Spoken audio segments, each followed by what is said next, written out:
Today is a historic day for UConn athletics. Today we break ground on the Bailey Student Athlete Success Center, a facility which will greatly enhance our student athletes as they train their minds and bodies.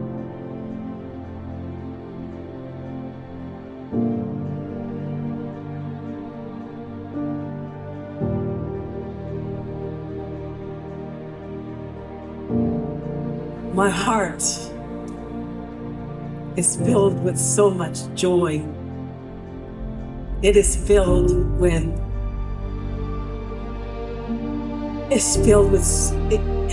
have you guys ever heard me speechless? I am speechless. Eleanor Roosevelt once said, "The future belongs to those who believe in the beauty of their dreams." As a young girl in Woodland, St. Elizabeth, Jamaica, in a rural place where the mountainous terrains, where we had no resources, we had no electricity, we had no running water, we walked 3.5 miles to school each day. I watched my grandmother feed every single child who came around after she worked in the field for hours throughout the day. Somehow, she always found enough food, even though there was not enough for everyone. And I watched her drink the broth from the food that she made as her meal day in and day out. And she told me in her most beautiful Jamaican accent, "Dreams so big, not even you believe them dreams are come true. Dreams so big that not even you believe that these dreams can come true." And what does that mean? It means that when you dream, you need to go beyond what that dream looks like. If you dream of owning your own business, make sure that business is an Apple, a Walmart, a Home Depot, an Amazon. My grandmother, Grandma Rose, she was so kind and she was so loving. And I see her work days in, days out, the poverty, the pain, the anxiety, the depression that must follow that she felt. And when I transitioned to Hartford, Connecticut, I knew that I had to continue on what I've seen. I have to allow myself to experience the beauty of my Grandma Rose. I remember I had one pair of running shoes and I ran everywhere that I could on Blue Hills Avenue, Albany Avenue. Matter of fact, people came out of their stores just to watch me run and cheer me on as I practiced, because I knew that I needed to be in my beyond. Because I hear my grandma's voice in the back of my head telling me, "Dreams so big that not even you believe that these dreams can come true." And as I laced these shoes, and they were sometimes weren't the best, but it was okay because I knew that I needed to be the best and I need to perform the best. And in order for me to be successful, I needed to do everything I can that no one else was doing. Go extra hard, kick the hurdle over, go under it or go over it. And then I started track.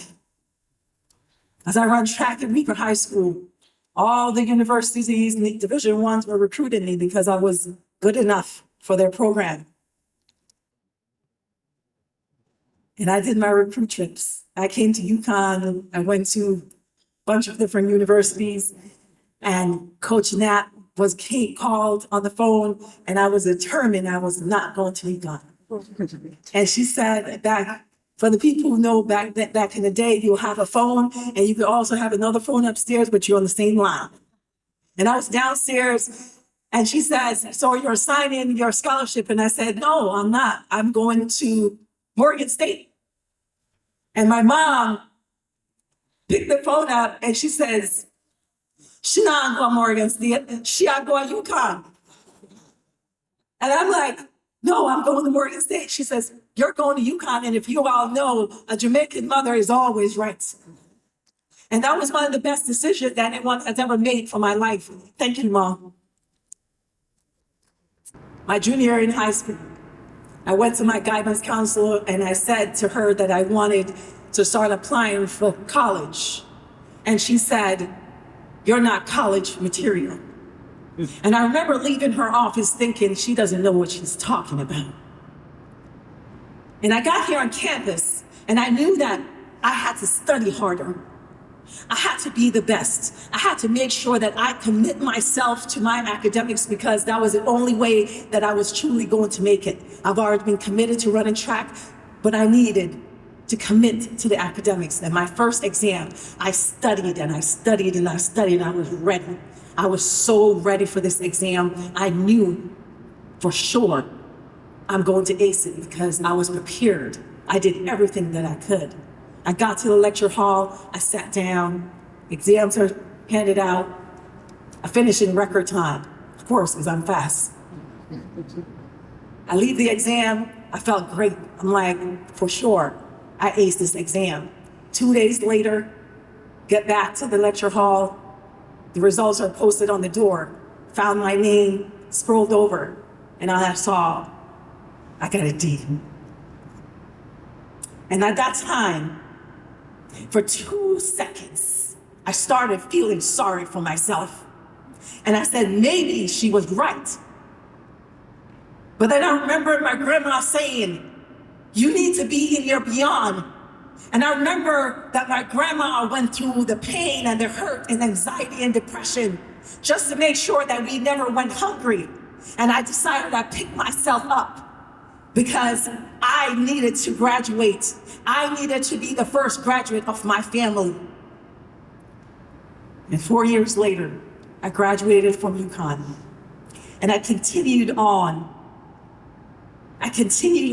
Functioning in my beyond.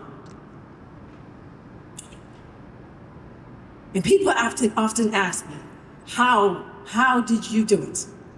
How are you so successful? How did you come from nothing to be here? And then I say to them, all the questions that you asked me about how did I do it, my grandma Rose is how I did it. She injected so much love and kindness into my heart and into every functionality of my being. She showed me that working hard and being persistent and not giving up on myself, because she never gave up on any of us. Matter of fact, she gave up on no one in our community. She made sure she was always there. So if you have a relationship with your grandmother, or if you don't have a relationship with your grandmother, please feel free to borrow my Grandma Rose. When you're going through the sadness and the depression and the loneliness and the heartaches and the hurdles and the frustrating times, remember that your dreams, you can dream, but you got to go into your beyond, like Grandma Rose told me. My grandma was the most amazing human that ever walked this earth. And today, Bailey Student Athletes Success Center. This is dedicated to you, Grandma. The beauty that you saw in me, my university saw that light. And it takes a special person to see the light in a young person who may or may not be showing the glamour and the glory that you want to see. But my grandma saw what the University of Connecticut saw in me when they gave me my full scholarship. And I went on to start my business, Bailey's Medical Equipment and Supplies, because I hit one of the lowest points in my life. I was in a coma. And when I got out of that coma, I said, my calling, my purpose is to care for others. It's to care for the people who cannot care for themselves. And now my company serves some of the largest hospitals in the world. We touch each and every lives like you will never imagine. Every person who works for my company is filled with love and compassion because I make sure I inject so much love into them the way that my grandma did me, so that they have enough to give out to our patients who needs us the most. And my hopes and prayer is that this building will yield and produce every person who walks into the building, all the sadness and anxiety and depression or whatever it is set aside. And because when they step across the threshold, they will be in their beyond of excellence, of full of grit, and full of resilience, full of accomplishments. And they see a brighter place, a greater place, and that their heart will always feel the love that is in my heart for you and for you and for every single person who comes into this space. I thank you, my mom, for giving me this gift.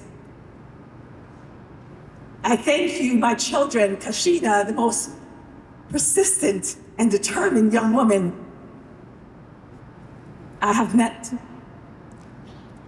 My second daughter, Natalia, you are the most resilient and loving and beautiful little human that I know. Jason, my son, the charismatic ways in which you engage your excellence lies in you, and I see nothing but success written all over you. My Gabriel, who's not here, he's my little angel who predicts my future. My Kayla, you cannot tell her she can't do something. If you ever dare tell Kayla she can't do something, watch her. She's going to get it done, and she's getting it done right now. And my most perfect little ocean, my miracle baby, I love you. My partner, Tori, my road has not been easy. Success is not easy. But you have been here for me at my hardest times, at the times when I need comfort, I need love, I need to be cared for, I need my best friend. You are my best friend, and I thank you so much. I thank you, UConn, for this amazing gift. I thank you, UConn, for allowing each young brown girl to see themselves on this campus with their names on the building. I thank you, UConn, for giving me my first chance. I love you.